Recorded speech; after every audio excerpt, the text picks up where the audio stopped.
correct me if I'm wrong. That was right around the Early, time early where 90s. Biggie and P Diddy and all them was blowing up. You said I'm gonna get into this hip hop game. And how'd you start? What did you start doing when you first got in from the ground level? I started interning. I was an intern for what they used to call was what was the name of it? East West Records. It was before it became Electra Records. I was over there. We used to hang out over there all the time, and we used to build up marketing strategies for the artists they had coming out at the time. That's when Buster was just broke off from Leaders of the New School and everything like that, and we had other little groups. The TLC type of groups were coming out, and we were just having fun. I was interning over there. I had the pleasure of meeting some of the good people at the label, and the the way that we went to market was just so different and creative. It They kept us on there, and we were just running around the country, man, promoting different artists, doing radio shows and getting the artists on different shows and How supporting so? them. You What do said you that the mean? ways that you were doing things were so different. Can you I think mean, of an this is you're example of talking about when Snipes were coming out. This is when you first started sticking posters and everything up on construction sites and up on places where you wasn't supposed to be sticking stickers because it was basically locked down by, I don't know who. I don't know. There was a group of people who didn't allow you to really do that. You couldn't really promote like that. You couldn't really stick stuff up on no. It was post no bills and all this and that. But they were doing it. You right? understand, for fashion, and they were doing it for movies and stuff like that. We just couldn't do it for hip hop. So we Okay, started doing it for hip hop. We started doing it for the R&B artists, and it started. That was something that used to go on in the streets when everybody was sleeping. That used to happen at 3 o'clock, 4 o'clock in the morning. You know what I mean? So you're out there right. with your glue gun and your snipes, and you going to work. So you was doing real live guerrilla marketing. You was one of the Oh engineers yeah, of yeah, guerrilla yeah, marketing yeah, in the yeah, streets of New yeah. York. Hitting the highways, but you had to remember, E2, man. Back in those days, we had a lot more. There was a lot more going on. You had summits. You had different shows and different conferences that were going on. That were really supported by labels, and they were really building artists. Artists used to they used to have budgets where they would get built. They would get groomed to become a celebrity and to become a star, basically. You know what I'm saying? Right. And I mean, I was privileged to get into that. And then you got to remember, I think it was September 11th that came around, and me having a family and everything like that. I was looking for somewhere where I can go and it wasn't no natural disasters. It was pretty cool. I could I could I could manipulate the system because my job it wasn't a stationary type of thing. I'd go and get contracts. I'd get hired. I was hired. I was hired on. So I wound up going to Arizona and really wanting to find out after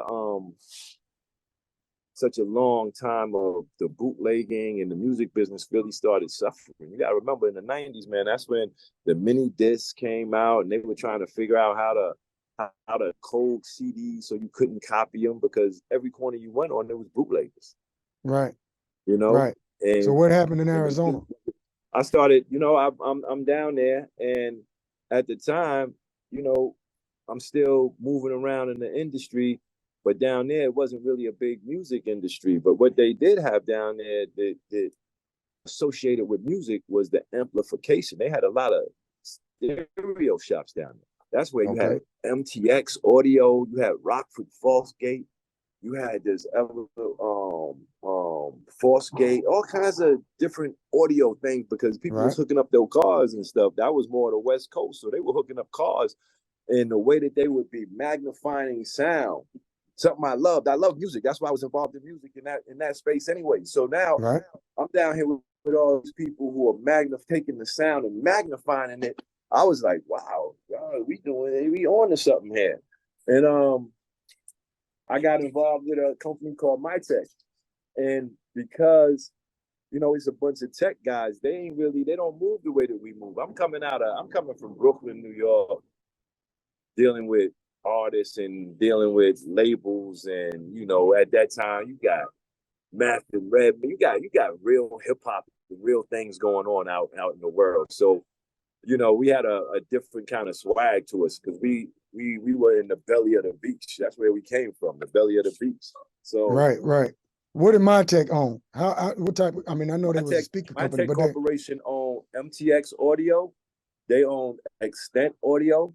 And if for people, I ain't gonna show my age, but for people who know, if you watch Soul Plane, the movie, when you see all that stuff that's in the plane, all the audio gear and everything, that was me.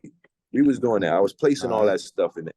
So I was placing different products in there. That's when I had the ability to really get product. Petey Pablo had a video that came out where he was sitting in a Bentley.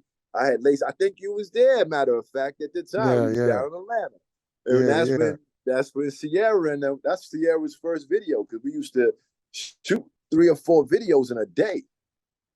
While we had the crew, you had to shoot as many videos as you could in a day, because it wasn't what it is, or what it turned out to be. So we down there shooting 4 or 5 videos. I'm lacing the cars with the audio gear. That's how I'm getting my looks. Right. Gil Green. It was a bunch of different directors, but it was a fun time to be in hip hop. So how did you manage to parlay you were in the streets, you had different skill sets, you had been to prison. How did you get hired on the MyTech? How did that come about? Oh, so at MyTech, I was down there when I went to Arizona, because I didn't really interview.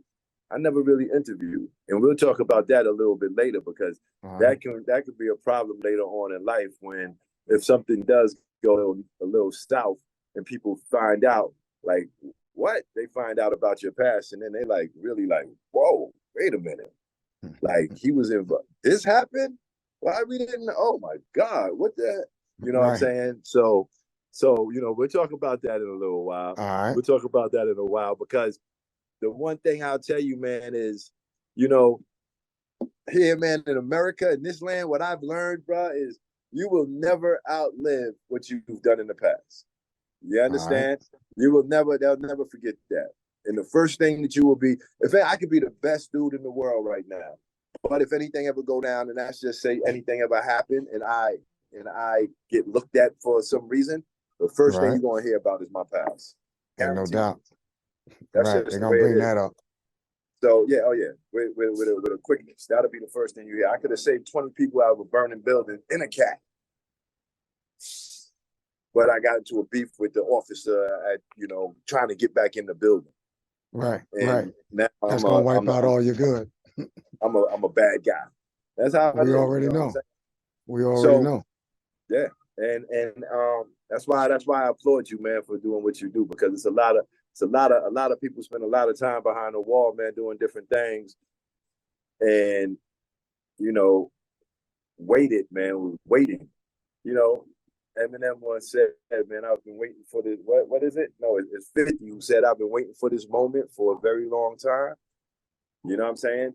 So you sit there, you wait your turn, you get out, you do what you got to do, and God willing, man, you be able to succeed, man, and actually leave a footprint, man, a positive footprint